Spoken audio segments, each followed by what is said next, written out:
Hi everybody, it's college football time. Well, just about. I'm Jay. This is Sun Devils insider Doug Haller, and let's start the clock. Doug, you were at Pac-12 Media Day. Exciting times, but really not all that exciting, right? Kind of crickets over there. It was, and the whole national narrative since the bowl season last year, Jay, was that the Pac-12 was down. I don't totally buy that because Washington was just in the playoff 2 years ago, but there was no buzz. I mean, they moved it from a 2-day to a 1-day event. The SEC had just come off their 4-day festival in the South, and there just wasn't any electricity. And I think part of it was Larry Scott has his little annual address and touts the conference as having all these national championships in swimming and fencing and backgammon and all that stuff, and people just aren't buying it. So it was a little bit kind of a lackluster event.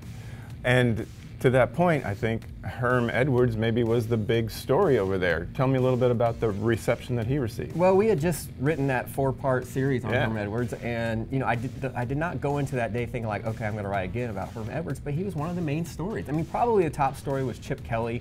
I mean, obviously it's in LA, the UCLA coach, big crowd, but after that it was probably Herm, and it was just, I think people are just kind of really fascinated with whether or not this is going to work, the whole train wreck aspect. Am I supposed to be looking at you?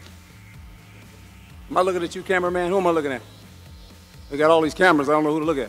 Okay, you guys are supposed to ask questions. Start asking.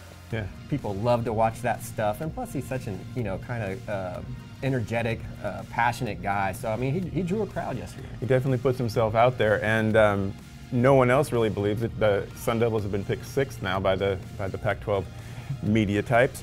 You had them 4th. Why are they going to finish ahead of Colorado and UCLA? I just don't think you have a 3-year starting quarterback in Manny Wilkins and an all-American receiver in N'Keal Harry and finish last in what really is somewhat of a weak division. I mean, that should at least get you by Colorado.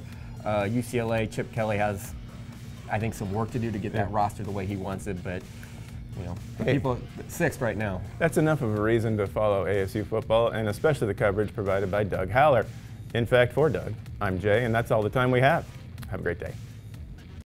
Yo, Greg Moore here, AZ Central Sports.